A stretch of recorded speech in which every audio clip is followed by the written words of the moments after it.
My name is Frank Dixon Mjenyi, and I'm the Executive Director for Minerals African Development Institution. African Development Institution has one key objective: finding innovative solutions for African challenges to increase the capacity of people to be self-sufficient, self-dependent. We are in the district of Katwe, Rubirizi district, but this place is an amazing place because it is powered by 53 crater lakes, the source of the livelihood that could make these people the richest in the world, if not only in Uganda, but in the world. But as you can see around, this is actually still living in poverty. So what can we do to ensure that these people can have businesses that can be profit-making, that can change their lives, not for just them and for their people who depend on them?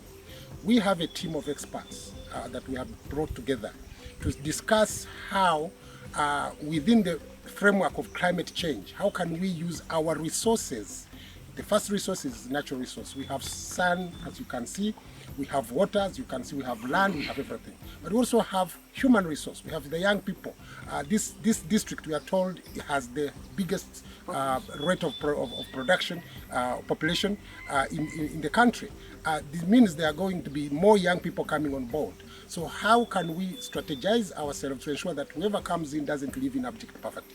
That's the source. That's the reason we are here as Madi. So I have my friend here who is going to introduce himself and tell us how possible can we use the sun as the source of energy to ensure that we increase the benefits of businesses these people are doing in fish farming using this lake.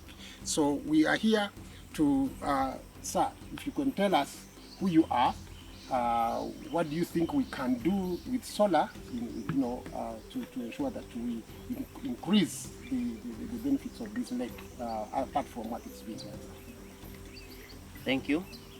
My name is Patrick, and I'm a fisheries officer with this district in charge of aquaculture. If you look at the blessed Rubirizi, we have resources, especially the crater lakes. And when we are to look at the crater lakes, we have several of them have a common factor that we have poor, if I'm not mistaken, water quality parameters. What is key in fish farming or fish production is oxygen. And here we look at the nature of the crater lakes, since they don't have an open space that can allow currents and oxygen saturation in the lakes. That always inhibits the production of fish. Most people may be having the potential to produce the fish, but since the waters have a low oxygen concentration in them, may not be able to produce the fish since the growth is not good. If you can look around, maybe like this pilot farmer who is already doing cage fish farming, he has a lower growth rate of his fish. But this can be supplemented, or maybe this can be improved when we have the use of solar to introduce aerators. The aerators mainly are for oxygenating the waters, and this will always increase the growth rate of the fish, thus increasing or improving the production of the fish in the cages. Secondly, if you are to look at the cages, we always have a problem with feed. Feeding in fish farming always takes 60% of the production cost in the production the cost of cage fish farming, and that is always a problem. If we are to look at that, that always brings down the profits of the farmer. We can always supplement the feeding using solar. When you introduce solar or solar light at night, it always intends to attract the small fish that intend to come and eat around the light. In that process, they end up into the cage. They can be eaten up by the fish, and that is a supplement kind of feeding to the fish. Secondly, we always have an attraction of the nocturnal insects.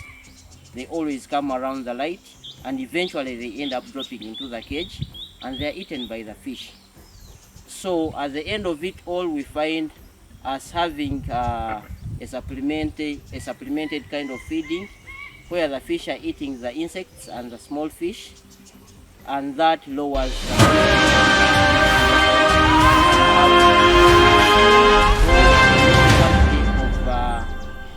artificial feeds that we introduce to the feeds. Now, Patrick, let's also, we have looked at a number of ways in which solar will assist this value chain of fish, including feed manufacturing, including drying, using greenhouses and so forth. Because MADI it deals in minerals. And we are going to be visiting the Lake Katwe salt miners who have been mining for 1,000 years.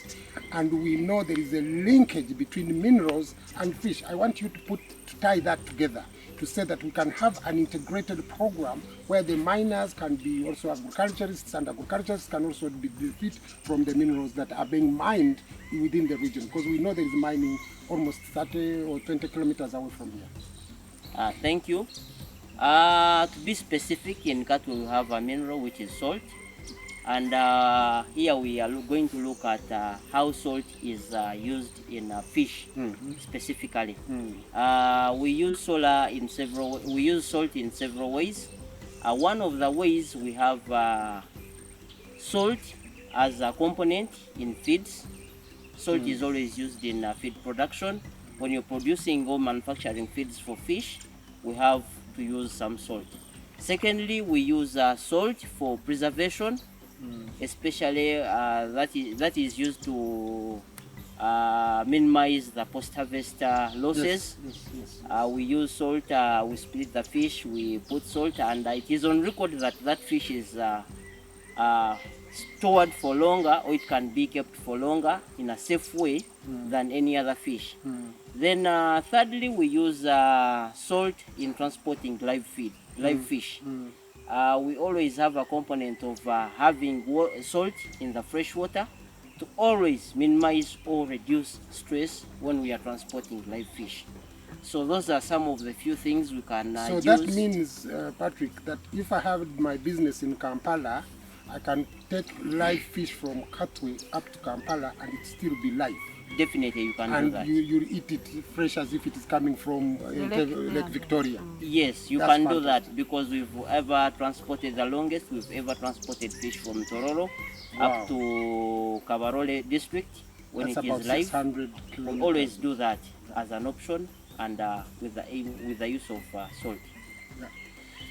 So, in conclusion, we have heard that our mission here is to see how we can use solar to power this region, especially the businesses here, the small and medium businesses, the small and scale mining companies, the small and medium fishermen who are using aquaculture and so forth, to see how we can use solar and other renewable energy to power them and to have this profit-generating business model, MADI, improve their lives and change their lives forever.